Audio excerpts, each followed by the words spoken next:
অনেক দিন আগের কথা। এক পরিবারে বাস করত হাবু নামের একটি ছেলে। হাবু স্টাইল দিতে খুব পছন্দ করত, কিন্তু হাবু দেখতে ছিল মোটা এবং হাবুর মুখ ভর্তি ছিল ব্রণ। তাই হাবু স্টাইল দেওয়ার সময় তার চেহারার কথা মনে করে লজ্জা পেত। হাবুর ছিল ছোট একটি বোন, যার নাম ছিল টেপি। টেপু একটু বোকা টাইপের। টেপিকে দিয়ে হাবু তার বিভিন্ন কার্য সিদ্ধি করত। টেপি, শোন, আজ আমার কাপড়গুলো ভালো করে পরিষ্কার করে রাখিস। বিকেলে বন্ধুর জন্মদিন পার্টি আছে, একটু ভাবসাব নিয়ে যেতে হবে, বুঝলি? আচ্ছা, ঠিক আছে, কিন্তু বিকেলে কোনো জন্মদিন পার্টি হয়? আমাকে বোকা পেয়েছিস? আমি জানি তুই কোথায় টাঙ্কি মারতে যাবি। ময়নার বাড়ির সামনে গিয়ে আড্ডা মারবি তো? জানি, আমি সব জানি। হাবুর বাড়ির পাশে ছিল ময়না নামের একটি মেয়ে। হাবু ময়নাকে অনেক পছন্দ করত, কিন্তু ময়না হাবুকে পাত্তাই দিত না। ময়না, দাঁড়াও, তোমার সাথে আমার কথা আছে।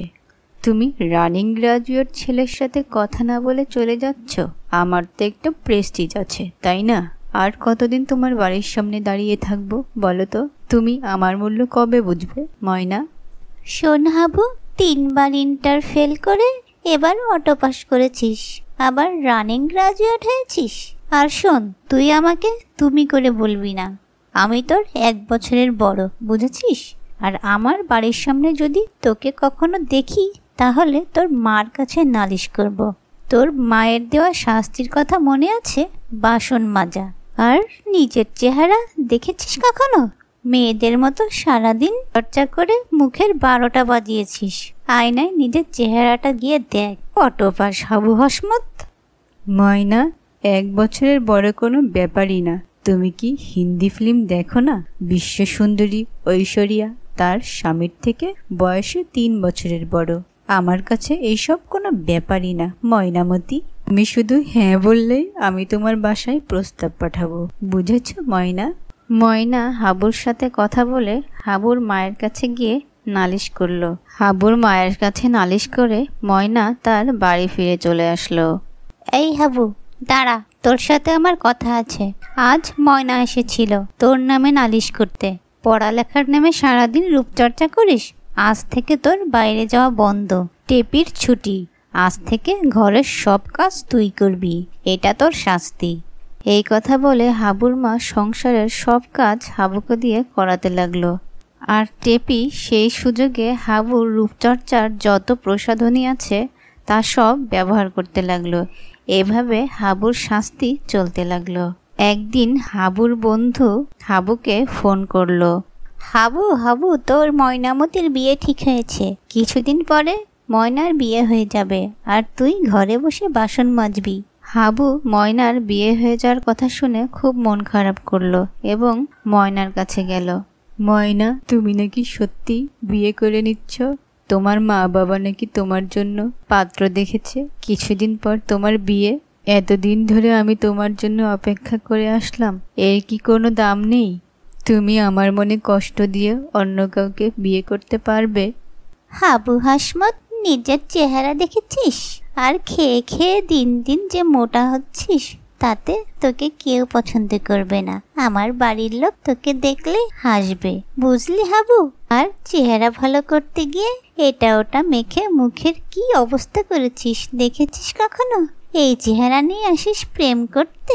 যা বাড়ি গিয়ে বাসন মাজিয়ে, তাতে তোর লাভ হবে। তোর মা যদি জানতে পারে তুই আমার সাথে আবার কথা বলতে এসেছিস, আর আমি গিয়ে যদি এই নালিশ করি, তবে তোর বাসন মাজার মেয়াদ আরো 2 মাস বাড়িয়ে দেবে। হাবু হাসমত, যা বাড়ি যা। আর আমার বিয়ের তারিখটা তোকে আমি জানিয়ে দেব। আমার বিয়েতে তোর নিমন্ত্রণ রইল। ময়নার এই কথা শুনে হাবু আরো বেশি মন খারাপ করলো এবং মন খারাপ করে বাড়ি ফিরে চলে আসলো। হাবু সারাদিন ঘরের মধ্যে মন খারাপ করে বসে থাকে। একদিন হাবুর মা বাজার থেকে একটি পারফিউম কিনে আনলো এবং সেটি হাবুকে দিল। হাবু, অনেক দিন হয়ে গেছে তুই কোনো প্রসাধনী ব্যবহার করিস না, সংসারের সব কাজ করিস। এই জন্য তোর জন্য এই পারফিউমটা বাজার থেকে কিনে নিয়ে আসলাম। এটা তুই ব্যবহার করিস। হাবু পারফিউমটি দেখে খুশি হলো না, তবুও মন খারাপ করে বসে থাকলো। তখন টেপে গিয়ে হাবুর মাকে সব কথা খুলে বলল, ময়নার বিয়ে হয়ে যাওয়ার কথা খুলে বলল। তখন হাবুর মা বুঝতে পারল হাবুর কেন এত বেশি মন খারাপ। ভাইয়া, এত এক সুন্দর একটি দামি পারফিউম তুই রেখে দিয়েছিস, এটি তো ব্যবহার করলি না, আজকে তুই এটি ব্যবহার করবি। হাবু পারফিউমটি নিয়ে যে ব্যবহার করলো, সেই হাবু দেখতে অনেক বেশি সুন্দর হয়ে গেল। হাবু তার হঠাৎ করে পরিবর্তন দেখে খুব খুশি হলো এবং ময়নার সামনে গিয়ে দাঁড়ালো। ময়না, আমাকে চিনতে পারছো? বলো তো আমি কে? কে আপনি? আমি তো আপনাকে চিনতে পারলাম না, আগে তো কখনো দেখিনি। ময়না, আমি তোমার হাবু, হাবু হাসমত। দেখো আমার চেহারা কত সুন্দর হয়ে গিয়েছে, আর আমি আগের মতো মোটা নাই। এখন কত হ্যান্ডসাম লাগছে আমাকে দেখতে। হ্যাঁ, তুই হাবু?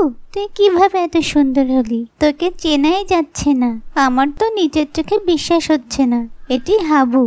হাবু ময়নাকে তার জাদুর পারফিউমের কথা খুলে বলল এবং সব কথা শুনে ময়না খুব খুশি হলো আর হাবুকে তার বাবা মার সাথে দেখা করিয়ে দিল।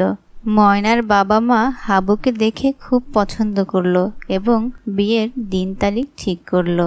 একটা ভালো দিন দেখে ময়না ও হাবুর বিয়ে দিয়ে দিল। ময়না এবং হাবু সুখে শান্তিতে সংসার করতে লাগলো।